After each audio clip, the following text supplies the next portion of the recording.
Hello everyone. Welcome to the Wellness Gala free online series, Take Care of Yourself. My name is Lee and I am a trans-channel medium and also I create artwork in the form of sacred geometry. And this is number 2 that I've done here, number 2 in my series, so please be patient with me. This is all still new to me. Last time when we spoke, we were talking a little bit about how there's certain kind of pressure and how it is that this would create for people a feeling of, challenge and expansion of consciousness. Much like the way if somebody is, if they're comfortable, they're going to rely on that status, of living within that context. And then with all of the things that have been happening recently, some people are experiencing a certain amount of pressure, certainly a little bit of disruption, and this is causing a way of looking at things differently. A real extreme example of this would be somebody who maybe, when someone gets their eyesight improves when they lose their hearing, or if they lose their eyesight, their hearing improves and their sense of taste and everything else increase greatly. So when we're having these challenges and we're having difficulties, when we're having our consciousness expands in relationship to this in a way to really help us, to really assist us in handling whatever kinds of stresses we happen to be experiencing.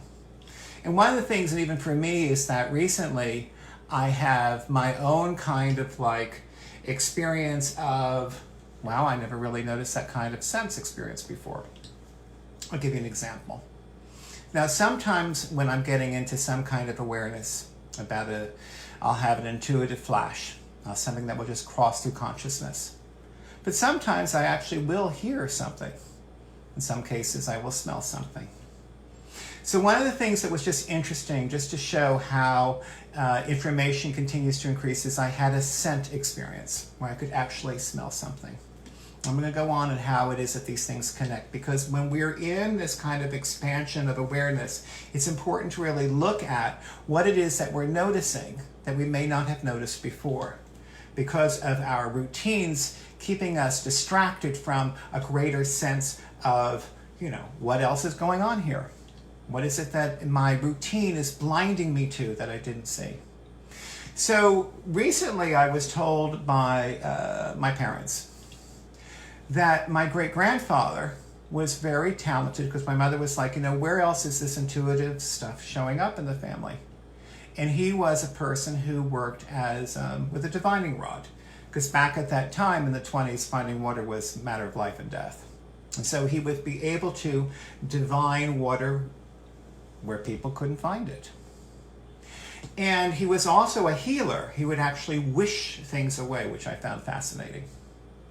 So while that's going on, I'm just going to kind of point out too how sometimes synchronicity exists, and again, it's only through the pressure of sometimes seeing things differently that we begin to notice these things. So while this is going on, a person that I know who I follow through YouTube would have this little seminar on divining rods and finding divine rods. Now while that is happening, I have a scent experience.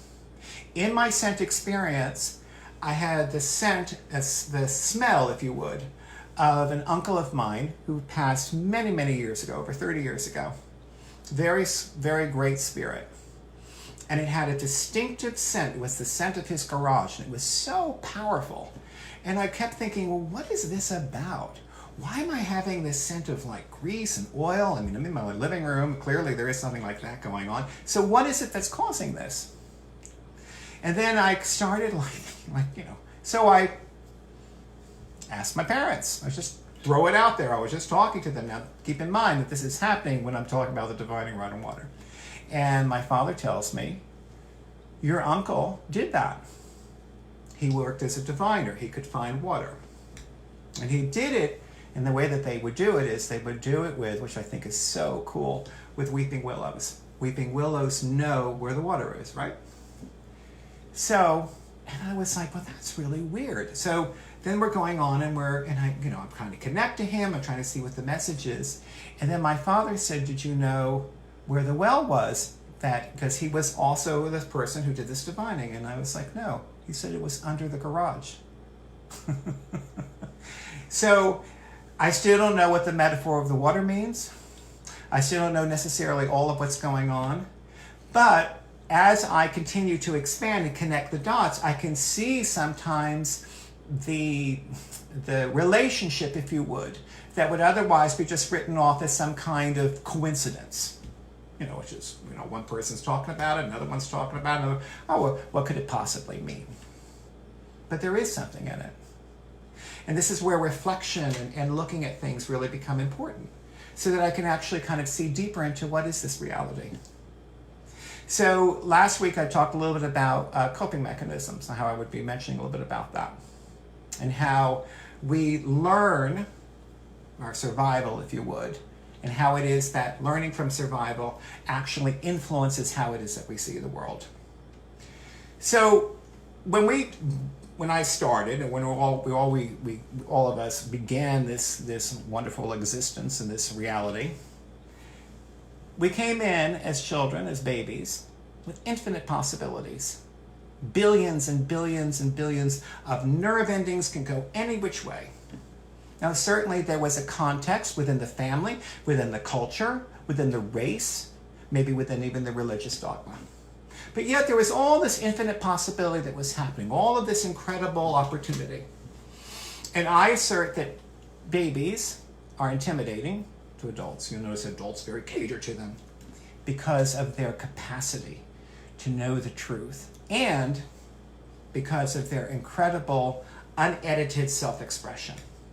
Nonetheless, all of us need to survive in some way, so even though this is true, children adapt to their environment.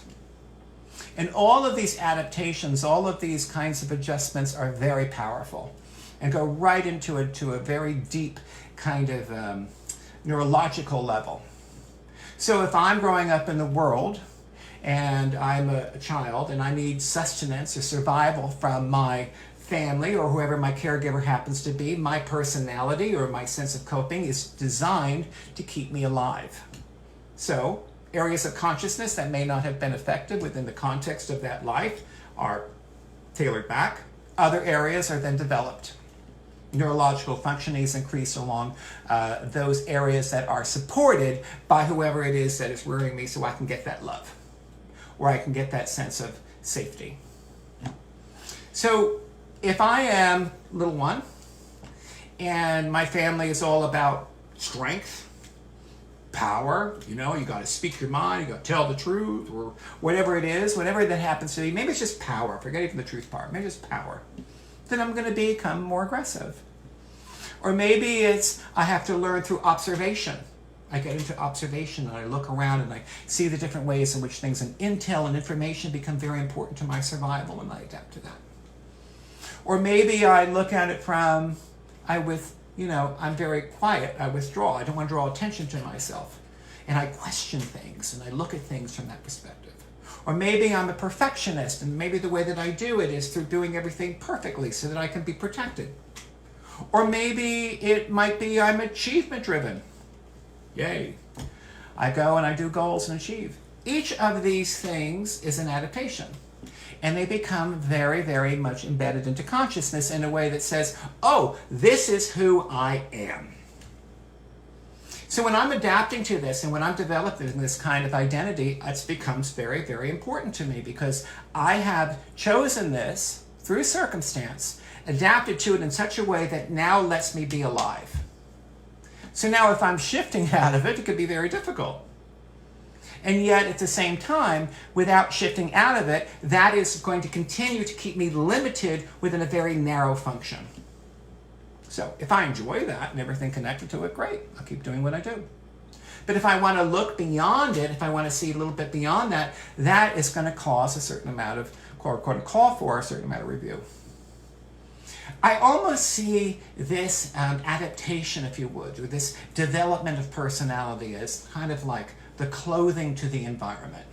The certain kind of dress that was needed to survive that individual environment. And every single person does it their own way, and none of that is wrong. All of it makes sense and is valuable in the sense that that was what was needed to do it in that moment. So we come in with the infinite kinds of opportunities. We're tailored to these specific environments. There's all sorts of physical things that actually are then adjusted into these adaptations. And now we have this identity. And the more stylized the identity, the more personality we have. And yet within all of that stuff, we're always kind of looking at what is it that is beyond? What is more for me? And this is where the paradox exists. I learn what I learned to survive, and then I unlearn what I've learned so I can thrive. I move beyond all of my defensiveness and my coping mechanisms. I let go of those things, and I discover what I am independent of them. And that is challenging. And one of the things that I really would like support is that the recognition that every one of us is doing this. And even though I might become so attached to something and so embedded and think that my way is the way you do it, this is how it happens, you got to get it, I got through blah, blah, blah problems with this is how I was able to manifest success, follow my guidelines, my 7 points of success, right? All of those kinds of ideas, there is a certain universality to some of it, I think. And yet at the same time, the value is in having different points of view that then color and showcase other ways of doing it. Why is that important? Because I am just one person in a collective. In these moments, in this particular time that we're having, we're really looking at, even in our isolation, our sense of community, our sense of connectedness. And isn't it wonderful that I don't have to be the sole bearer of whatever it is that needs to happen, or the sole reasoning force behind whatever action has to occur? I don't even need to defend it. It's not even necessary, because every single person in the way that they perceive it, based through their own circumstances, something to offer. And when we look at it from a collective standpoint of different people offering different angles or different ways of seeing it, we can handle the infinite amount of challenges that come up in life, but do so from a community-based thought. And that is really, really, really where things start thriving, where I kind of like it out of my own way. One of the whole points of, of this review and looking at myself is to actually question some of these coping mechanisms. Well, what is it? Maybe I don't know some things, and what is it that I don't know? And am I willing to ask about that? One of the things that comes up a lot for people is that, I really want to make a difference in the world. I really want to change things. I really want to create an effective result. And the best thing that I can do in response to that, the one thing that really stands out is, am I taking care of myself? Am I being that best person that I can be? Am I really looking at my defenses and my prejudices and all of the other things that I said were defined as something as real, that was some kind of immovable truth, even though it was based on my survival and my defensiveness? And if I really, really let go of those things, and if I let go of those things, who is it that I become in face of that? And that part is where joy occurs. For me, one of the things that is really, really great is I love being able to communicate what it is that matters to me. And that is its own reward. It's not that other people have to do this. Lord knows there's many that are, and God bless them all. But it's just that this is what it is that is really satisfying. And for each of us, all of us have our own unique viewpoint on this. Each as important as the other. And each one showcasing that unique perspective that offers the greater collective what it is that can accomplish a task that could be challenging, like what we're experiencing right now in society. So this kind of different kind of viewpoint of separation to integration, this feeling of being a part of a collective, this part of that this is one of the things that I do, and this other person does this, and this person does that, and the other person does another thing, and collectively are able to problem solve a lot of great things. How cool is that? That's a very different viewpoint than me saying everybody has to do it the way that I've done it, everybody has to accomplish where. No, not at all, because they're not me. So all processes, all systems really have their origin in something quite necessary in that moment, if you would, when it came into being. And then they, over time, let go of those defenses. They let go of those attachments, if you would, that they had that were so strong. And then they move into something that was greater than what they thought they would be. Something beyond what their own self-definition happened to limit them to. And I think that that is where things really kind of take off.